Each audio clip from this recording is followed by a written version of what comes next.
നമസ്കാരം. Tarot spiritual ഹീലിംഗിലേക്ക് എല്ലാവർക്കും സ്വാഗതം. അപ്പോൾ നമ്മൾ ഇന്ന് നോക്കുന്നത് നിങ്ങളുടെ പേഴ്സന്റെ കറണ്ട് എനർജി എന്താന്നുള്ളതാണ്. അപ്പോൾ എല്ലാവരും കൂളായിട്ടിരിക്കുക, പോസിറ്റീവായിട്ടിരിക്കുക കേട്ടോ. അപ്പോൾ നമുക്ക് റീഡിങ് സ്റ്റാർട്ട് ചെയ്യാം. അതിന് മുൻപായിട്ട് നിങ്ങൾക്ക് പേഴ്സണൽ റീഡിങ് ആവശ്യമുണ്ടെങ്കിൽ എൻ്റെ കോൺടാക്ട് നമ്പർ ഞാൻ മുകളിൽ കൊടുത്തിട്ടുണ്ട്. നിങ്ങൾക്ക് അതിൽ വാട്സപ്പ് ത്രൂ നിങ്ങൾക്ക് മെസ്സേജ് ചെയ്യാവുന്നതാണ്. അതുപോലെ നിങ്ങൾ ഈ ഒരു റീഡിങ് ഇതൊരു ജനറൽ റീഡിംഗ് ആണ്, ജനറൽസ് ആണ്. അതുപോലെ നിങ്ങൾ എപ്പോഴാണോ ഈ റീഡിംഗ് കാണുന്നത് അപ്പോൾ മുതലാണ് നിങ്ങൾക്ക് ഇത് വാലിഡ് ആയി തുടങ്ങുന്നത്.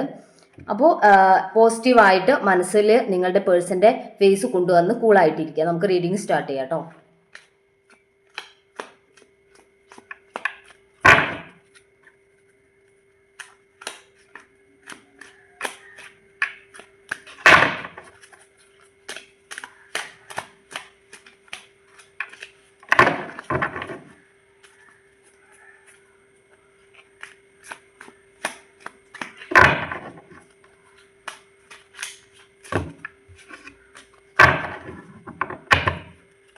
റീഡിംഗ് സ്റ്റാർട്ട് ചെയ്യാം. ഫസ്റ്റ് കാർഡ് വന്നിട്ടുള്ളത് 10 ഓഫ് പെന്റിക്കിൾസ് ആണ്. ഈ ഒരു കാർഡ് കാണിക്കുന്നത് നിങ്ങളുടെ പേഴ്സൺ ഫിനാൻഷ്യലി സ്റ്റേബിൾ ആയിട്ടുള്ള ഒരു അവസ്ഥയിലാണ് ഉള്ളത് എന്നുള്ളതാണ്. അവരുടെ ഫാമിലി ഫിനാൻഷ്യലി സ്റ്റേബിൾ ആയിട്ടുള്ള ഒരു ഫാമിലിയിലാണ് നിങ്ങളുടെ പേഴ്സൺ ഉള്ളത്. അപ്പോൾ അവരുടെ ഫാമിലിയുമായിട്ട് മാച്ച് ചെയ്യാത്ത ഒരു റിലേഷൻഷിപ്പ് ആയിരിക്കാം നിങ്ങൾ തമ്മിലുള്ളത്. അപ്പോൾ നിങ്ങൾ ചിലപ്പോൾ ഫിനാൻഷ്യലി കുറച്ച് ലോ ആയിരിക്കാം, അവർ ഫിനാൻഷ്യലി സ്റ്റേബിളും ആയിരിക്കാം. അപ്പോൾ അങ്ങനെയുള്ള ഒരു സിറ്റുവേഷൻ വരുമ്പോൾ അവരുടെ ഫാമിലി നിങ്ങളുമായിട്ടുള്ള ഈ റിലേഷൻഷിപ്പ് അവർ സമ്മതിക്കുന്നുണ്ടായിരിക്കില്ല. അപ്പോൾ അങ്ങനെ ഒരു പ്രോബ്ലംസ് നിങ്ങൾ തമ്മിൽ ഉണ്ടായിരിക്കാം. നിങ്ങൾ ഫിനാൻഷ്യലി ലോ ആയിരിക്കാം, അവർ ഫിനാൻഷ്യലി സ്റ്റേബിളും ആയിരിക്കാം. അപ്പോൾ അത് നിങ്ങളെ റിലേഷൻഷിപ്പിനെ ബാധിക്കുന്നുണ്ടായിരിക്കാം. അതുപോലെ ചിലപ്പോൾ നിങ്ങളുടെ പേഴ്സൺ ഫിനാൻഷ്യലി ഫിറ്റ് ആണ്, അവർക്ക് നല്ലൊരു ജോലിയൊക്കെ ഉണ്ട്, പക്ഷേ നിങ്ങൾ അത്രയും ഒരു എന്താ പറയുക സെൽഫ് ഗ്രോത്തിൽ എത്തിയിട്ടില്ല, നിങ്ങൾ ഫിനാൻഷ്യലി സ്റ്റേബിൾ ആയിട്ടില്ല എന്നുണ്ടെങ്കിൽ അത് നിങ്ങൾ തമ്മിലുള്ള ഒരു റിലേഷൻഷിപ്പിനെ നെഗറ്റീവായിട്ട് ബാധിക്കുന്നുണ്ടായിരിക്കാം. അപ്പോൾ അങ്ങനെ ഒരു എനർജിയാണ് ഈ ഒരു കാർഡ് കാണിക്കുന്നത് കേട്ടോ.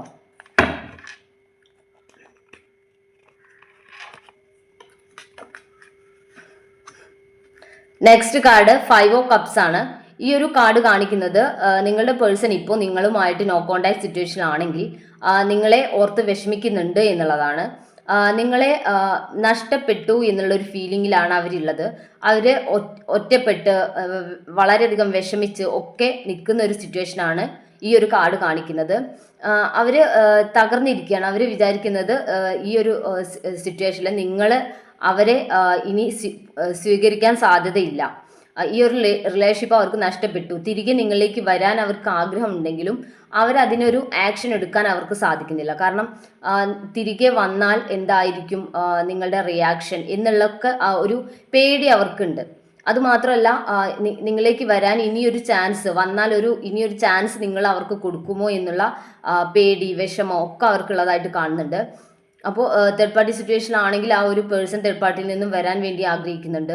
അതുമല്ല നിങ്ങളുടെ പേഴ്സണ് എന്തെങ്കിലും ഫാമിലി ഇഷ്യൂസ് ആണെങ്കിൽ അവർ നിങ്ങളുടെ അടുത്തോട്ട് വരാൻ ആഗ്രഹിക്കുന്നുണ്ട്. പക്ഷെ അവരുടെ മനസ്സ് അത്രയും തകർന്ന് വിഷമിച്ച് ഒരവസ്ഥയിലാണ് നിങ്ങളുടെ പേഴ്സൺ ഉള്ളതെന്നാണ് കാണിക്കുന്നത് കേട്ടോ.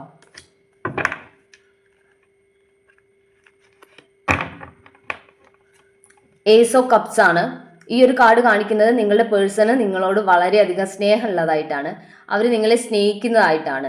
ഇതൊരു ഈ ഒരു ഏസ് ഓഫ് കപ്സ് എന്ന കാർഡ് കാണിക്കുന്നത് എന്താണെന്ന് വെച്ചാൽ അത്രയും ആത്മാർത്ഥമായിട്ടുള്ള സ്നേഹമാണ് അവർക്ക് നിങ്ങളോട് ഉള്ളത് എന്നുള്ളതാണ് കാണിക്കുന്നത്. അപ്പോൾ നിങ്ങളുടെ പേഴ്സൺ അവരുടെ സിറ്റുവേഷൻ കാരണമായിരിക്കാം നിങ്ങളിൽ നിന്നും മാറി നിൽക്കുന്നുണ്ടാവുക. അപ്പോൾ നിങ്ങളത് മനസ്സിലാക്കാൻ എന്താ പറയുക, നിങ്ങളത് മനസ്സിലാക്കണം. നിങ്ങൾ അവരെ സ്നേഹിക്കുന്നുണ്ടെങ്കിൽ നിങ്ങളത് മനസ്സിലാക്കിയിരിക്കും. അപ്പോൾ അങ്ങനെയുള്ള ഒരു സിറ്റുവേഷനിൽ നിങ്ങളുടെ പേഴ്സൺ പെട്ടുപോയതായിരിക്കാം. എന്തെങ്കിലും ഫിനാൻഷ്യൽ പ്രോബ്ലംസ് ഉണ്ടായിരിക്കാം, അതും അല്ലെങ്കിൽ ഫാമിലി ഇഷ്യൂസ് ഉണ്ടായിരിക്കാം. എന്തായാലും ആത്മാർത്ഥമായിട്ട് നിങ്ങളോട് സ്നേഹമുള്ള ഒരു പേഴ്സൺ ആയിരിക്കുമ്പോൾ അവർ ഈ റിലേഷൻഷിപ്പ് എൻഡ് ആക്കി പോകാൻ ചാൻസസ് വളരെ കുറവാണ്. അവർ നിങ്ങളിലേക്ക് തിരിച്ചു വരാനുള്ള ചാൻസസ് വളരെ കൂടുതലുമാണ്. അപ്പോൾ നിങ്ങളുടെ മനസ്സിൽ നിങ്ങളത് കൊണ്ടുവരിക, നിങ്ങളുടെ പേഴ്സൺ തിരിച്ചു വരും എന്നുള്ള ഒരു സ്ട്രോങ് ആയിട്ടുള്ള ഒരു ഉറച്ച തീരുമാനം നിങ്ങൾക്കുണ്ടാവുക. അപ്പോഴാണ്, അല്ലെങ്കിൽ ഉറച്ചൊരു വിശ്വാസം നിങ്ങൾക്കുണ്ടാവുക. അപ്പോഴാണ് നിങ്ങളുടെ പേഴ്സൺ നിങ്ങളിലേക്ക് വരാനുള്ള ചാൻസ് കൂടുന്നത്. ഓക്കെ,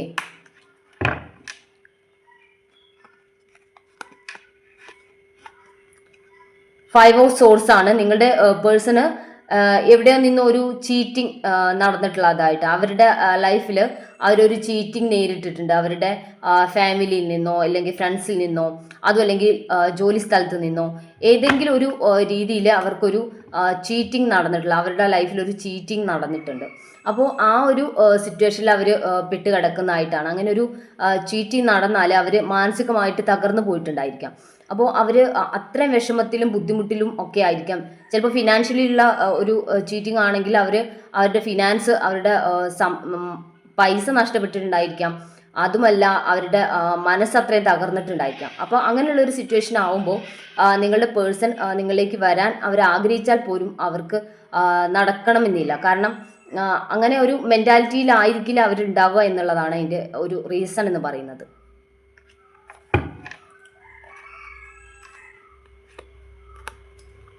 നെക്സ്റ്റ് കാർഡ് എന്ന് പറയുന്നത് ഏസ് ഓഫ് സോർഡ്സ് ആണ്. നിങ്ങളുടെ പേഴ്സൺ നിങ്ങളിലേക്ക് വരാനൊരു ആക്ഷൻ ഒരു തീരുമാനം എടുത്തിട്ടുണ്ട്. അതുപോലെ അവർ വരാൻ വേണ്ടിയിട്ട് ഒരു ആക്ഷൻ എടുക്കുന്നതായിട്ട് അവർ നിങ്ങൾക്ക് കോളോ മെസ്സേജോ എന്തെങ്കിലും ചെയ്യുന്നതായിട്ട്, അല്ലെങ്കിൽ അവരുടെ ഫാമിലി ഇഷ്യൂസ് നടക്കുന്നുണ്ടെങ്കിൽ അവരുടെ ഫാമിലിയോട് പറയുകയാണ്, ഞാൻ ഇനിയും എനിക്ക് ഈ ഒരു റിലേഷൻഷിപ്പ് ഇങ്ങനെ കൊണ്ടുപോകാൻ താല്പര്യമില്ല, ഞാൻ ഈ ഒരു റിലേഷൻഷിപ്പുമായിട്ട് മുന്നോട്ട് പോവുകയാണ്, ഇതാണ് എൻ്റെ ഡിസിഷൻ എന്ന് അവർ പറയുന്നതായിട്ട്. അല്ലെങ്കിൽ ഇതൊരു മാരേജ് സിറ്റുവേഷനിലാണെങ്കിൽ നിങ്ങളുടെ ഹസ്ബൻഡ് ആൻഡ് വൈഫാണ്, നിങ്ങൾ തമ്മിൽ സെപ്പറേറ്റഡ് ആണെങ്കിൽ നിങ്ങളുടെ പേഴ്സൺ നിങ്ങളിലേക്ക് വരാനുള്ള ഒരു സ്ട്രോങ് ഡിസിഷൻ എടുത്തിട്ടുണ്ട്. അവരെ ഈ ഒരു റിലേഷൻഷിപ്പിൽ നിന്ന് ആരൊക്കെ തടയുന്നുണ്ടെങ്കിലും ആ ഒരു തടസ്സം അവർ മാറ്റി നിങ്ങളിലേക്ക് വരുന്നു. അതായത് ആ ഒരു തടസ്സത്തെ മറികടക്കുന്ന രീതിയിലൊരു തീരുമാനം അവർ എടുക്കുന്നതായിട്ടാണ് കാണിക്കുന്നത് കേട്ടോ. കൂടി ഷഫിൾ ചെയ്ത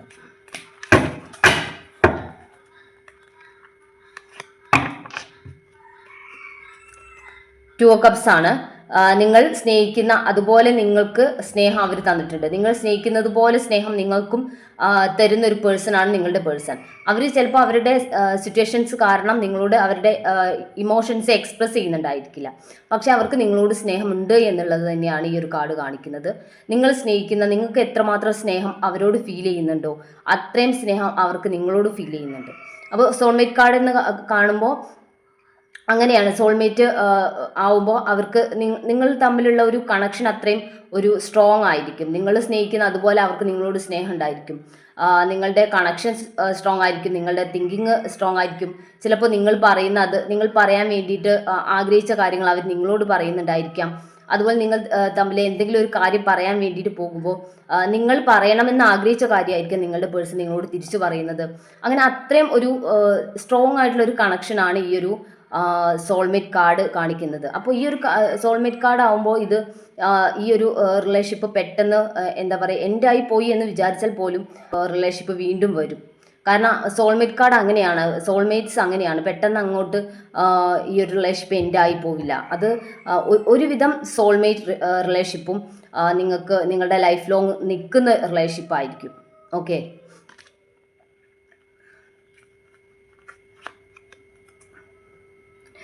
സിക്സ് ഓഫ് വാൻസ് ആണ് ഈ ഒരു കാർഡ് കാണിക്കുന്നത്. ഇത് കണ്ടോ, ഇതൊരു വരനാണ്. വരൻ വധുവിൻ്റെ വീട്ടിലോട്ട് പോകുന്നതായിട്ടുള്ള ഒരു കാർഡാണിത്. അപ്പോൾ നിങ്ങളുടെ പേഴ്സൺ നിങ്ങളിലേക്ക് വരുന്നതായിട്ടാണ് ഈ ഒരു കാർഡ് കാണിക്കുന്നത്. നിങ്ങളുടെ അടുത്തോട്ട് അവർ സ്നേഹത്തോടെ നിങ്ങൾക്ക് ഒരു കമ്മിറ്റ്മെൻറ്റ് തരാൻ വേണ്ടിയിട്ട് വരികയാണ്. അപ്പോൾ ഞാൻ ഇത്രയും നല്ല കാർഡ്സ് ഒക്കെ വരുമ്പോൾ നിങ്ങൾ നെഗറ്റീവായി ചിന്തിക്കാതെ നിങ്ങളുടെ പേഴ്സൺ നിങ്ങളിലേക്ക് വരുന്നതായിട്ട് വിഷ്വലൈസ് ചെയ്ത് സന്തോഷത്തോടു കൂടി നിങ്ങളിരിക്കുക. അപ്പോഴാണ് അത് നിങ്ങളുടെ ലൈഫിലോട്ട് മാനിഫെസ്റ്റ് ആവുന്നത്. ഞാനിത് പറയുമ്പോൾ നിങ്ങൾ അപ്പോഴേ അതൊന്നും നടക്കാൻ പോകുന്ന കാര്യമല്ല, അങ്ങനെയൊന്നും സംഭവിക്കില്ല എന്നുള്ള രീതിയിൽ ഇരുന്നിട്ടുണ്ടെങ്കിൽ അത് നടക്കാൻ ചാൻസസ് ഇല്ല. അത്രേ ഉള്ളൂ. അത് നിങ്ങളായിട്ടാണ് നിങ്ങളുടെ റിലേഷൻഷിപ്പിൽ അങ്ങനെ ഒരു തടസ്സം നിങ്ങളുടെ മൈൻഡായിട്ട് കൊണ്ടുവരുന്നതാണ്.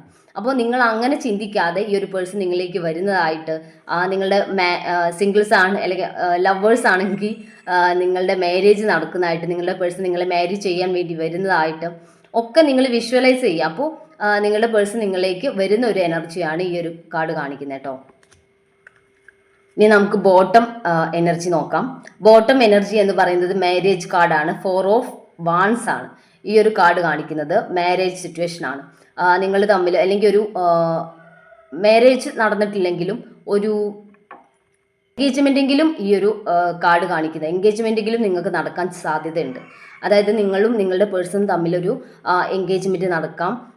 അങ്ങനെ ഒരു കാർഡാണ് ഇത്. അപ്പോൾ നിങ്ങളുടെ പേഴ്സൺ നിങ്ങളുടെ ലൈഫിലോട്ട് വരുന്നതായിട്ട്, നിങ്ങളുടെ രണ്ടുപേരുടെയും ഫാമിലി ഇത് അംഗീകരിക്കുന്നതായിട്ട്, എന്നിട്ട് സന്തോഷത്തോടു കൂടി ഈ ഒരു റിലേഷൻഷിപ്പ് ഒരു മാരേജിലേക്ക് എത്തുന്നതായിട്ട് നിങ്ങൾ മാനിഫെസ്റ്റ് ചെയ്യുക. നിങ്ങളുടെ പേഴ്സൺ നിങ്ങളിലേക്ക് വരുന്നു, അവരുമായിട്ട് നിങ്ങളുടെ ഫാമിലിയും അവരുടെ ഫാമിലിയും സമ്മതിച്ച് ഈ റിലേഷൻഷിപ്പ് അത്രയും സ്ട്രോങ് ആയിട്ട് ഈ റിലേഷൻഷിപ്പ് മുൻപോട്ട് പോകുന്നതായിട്ട് നിങ്ങൾ മാനിഫെസ്റ്റ് ചെയ്യുക. നിങ്ങൾ സന്തോഷത്തോടെ ഇരിക്കുക, ഓരോ മൊമെൻറ്റും നിങ്ങൾ ഹാപ്പി ആയിട്ടിരിക്കുക. അപ്പോൾ എല്ലാ സമയം നമുക്ക് സന്തോഷിക്കാൻ പറ്റിക്കോളന്നില്ല, പക്ഷെ നിങ്ങൾക്ക് കിട്ടുന്ന സമയം നിങ്ങൾ സന്തോഷിക്കാൻ ശ്രമിക്കുക. ആ സമയത്ത് നിങ്ങളുടെ പേഴ്സൺ നിങ്ങളൊക്കെ വന്നില്ലല്ലോ എന്ന് ആലോചിച്ച് വിഷമിക്കാതെ ഹാപ്പി ആവാൻ വേണ്ടിയിട്ട് നിങ്ങൾ ശ്രമിച്ചുകൊണ്ടിരിക്കുക. നടക്കും. നിങ്ങളിപ്പോൾ അത്രയും, എനിക്കറിയാം ഓരോരുത്തരുടെ സിറ്റുവേഷൻ എന്താണെന്നുള്ളത്. കാരണം ഓരോ ആളുകളും റീഡിംഗ് എടുക്കാൻ വരുമ്പോൾ അവരുടെ മാനസികാവസ്ഥ നമുക്ക് അവർ പറയുന്ന വാക്കുകളിൽ നിന്ന് കിട്ടാറുണ്ട്. അപ്പോൾ നിങ്ങൾ ആ ഒരു പേഴ്സൺ ഇല്ലാത്തതിൻ്റെ അത്രയും വിഷമത്തിലായിരിക്കാം. പക്ഷെ നമുക്ക് ആ വിഷമം മറികടക്കാനും നമ്മളുടെ ഹാപ്പിനെസ്സിലേക്ക് മാറാനും നമുക്ക് സാധിക്കും. നമുക്ക് സാധിക്കാത്തതായിട്ട് ഒന്നുമില്ല.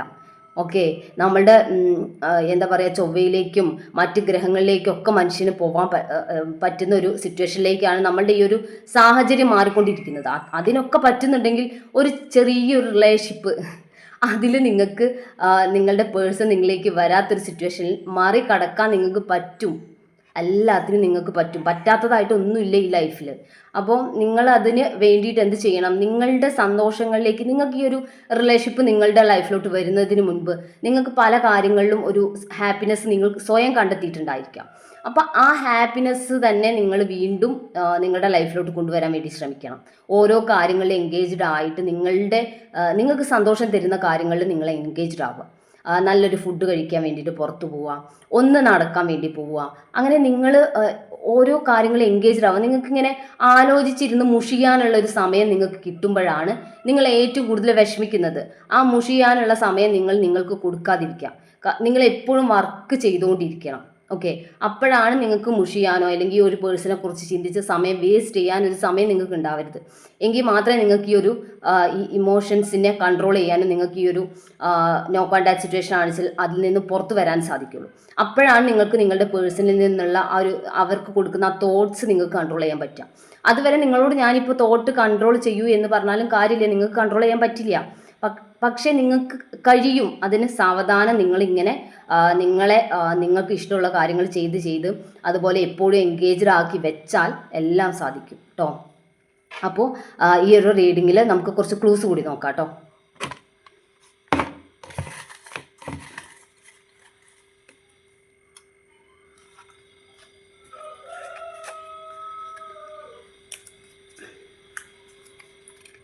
രേവതി,